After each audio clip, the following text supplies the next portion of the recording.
முதல் வாசகம். இஸ்ரேலின் அரசராக அவர்கள் தாவீதை திருப்பொழிவு செய்தனர். சாமுவேல் 2ஆம் நூலிலிருந்து வாசகம். அதிகாரம் 5 இறைவசனங்கள் 1 முதல் 3 முடிய.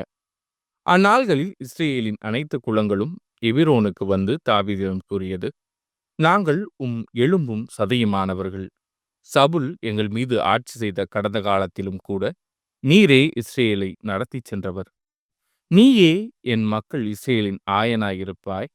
நீயே இஸ்ரேலுக்கு தலைமை தாங்குவாய் என்று உமக்கே ஆண்டவர் கூறினார்.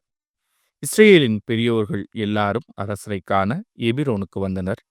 அரசர் தாவீது எபிரோனில் ஆண்டவர் திருமுன் அவர்களோடு உடன்படிக்கை செய்து கொண்டார்.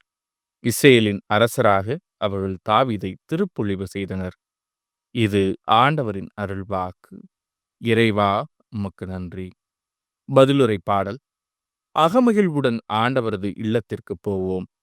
ஆண்டவரது இல்லத்திற்கு போவோம் என்ற அழைப்பை நான் கேட்டபோது அகமகிழ்ந்தேன்.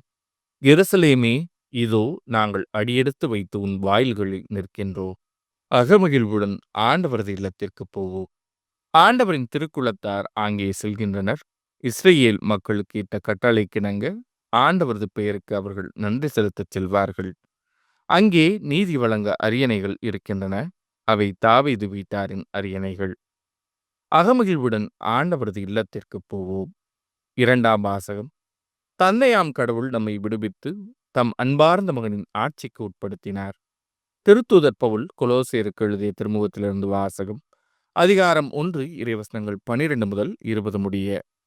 சகோதரர் சகோதரிகளே, தந்தையாம் கடவுளுக்கு நன்றி செலுத்துங்கள். அவர் இறைமக்களுக்கான ஒளிமயமான உரிமை பேற்றில் பங்கு பெற உங்களை தகுதியுள்ளவர்கள் ஆக்கியுள்ளார். அவரே இருளின் அதிகாரத்திலிருந்து நம்மை விடுவித்து தம் அன்பார்ந்த மகனின் ஆட்சிக்குட்படுத்தினார். அம்மகனால்தான் நாம் பாவ மன்னிப்பாகிய மீட்பை பெறுகிறோம். அவர் கற்புலனாகாத கடவுளது சாயல், படைப்பனைத்திலும் தலைப்பேறு. ஏனெனில் விண்ணிலுள்ளவை, மண்ணிலுள்ளவை, கற்புலனாகுபவை, கற்புலனாகாதவை, அரியணையில் அமர்வோர், தலைமை தாங்குவோர், ஆட்சியாளர், அதிகாரம் கொண்டோர் ஆகிய அனைவரும் அவரால் படைக்கப்பட்டனர். அனைத்தும் அவர் வழியாய் அவருக்காக படைக்கப்பட்டன. அனைத்துக்கும் முந்தியவர் அவரே. அனைத்தும் அவரோடு இணைந்து நிலை பெறுகின்றன. திருச்சபையாகிய உடலுக்கு தலையும் தொடக்கமும் அவரே. எல்லாவற்றிலும் முதன்மை பெறுமாறு இறந்து உயிர்த்தெழுவோருள் அவர் தலைப்பேறு ஆனார். தம் முழு நிறைவும் அவருள் குடிகொள்ள கடவுள் திருவுளம் கொண்டார். சிலுவையில் இயேசு சிந்திய இரத்தத்தால் அமைதியை நிலைநாட்டவும் விண்ணிலுள்ளவை மண்ணிலுள்ளவை அனைத்தையும் அவர் வழி தம்மோடு ஒப்புரவாக்கும் கடவுள் திருவுளம் கொண்டார். இது ஆண்டவரின் அருள்வாக்கு. இறைவா, உமக்கு நன்றி. நற்செய்திக்கு முன் வாழ்த்தொலி. அல்லேலூயா, அல்லேலூயா. ஆண்டவர் பெயரால் வருகிறவர் போற்றப் பெறுக. வரவிருக்கும் நம் தந்தை தாவீதின் அரசு போற்றப் பெறுக. அல்லேலூயா. நற்செய்தி வாசகம். இயேசுவே, நீர் ஆட்சியுரிமை பெற்று வரும்போது என்னை நினைவிற்கொள்ளும். லூக்கா எழுதிய தூய நற்செய்தியிலிருந்து வாசகம். அதிகாரம் 23 இறைவசனங்கள் 35 முதல் 43 முடிய. அக்காலத்தில் இயேசு சிலுவையில் தொங்கிக் கொண்டிருந்ததை மக்கள் பார்த்து கொண்டு நின்றார்கள்.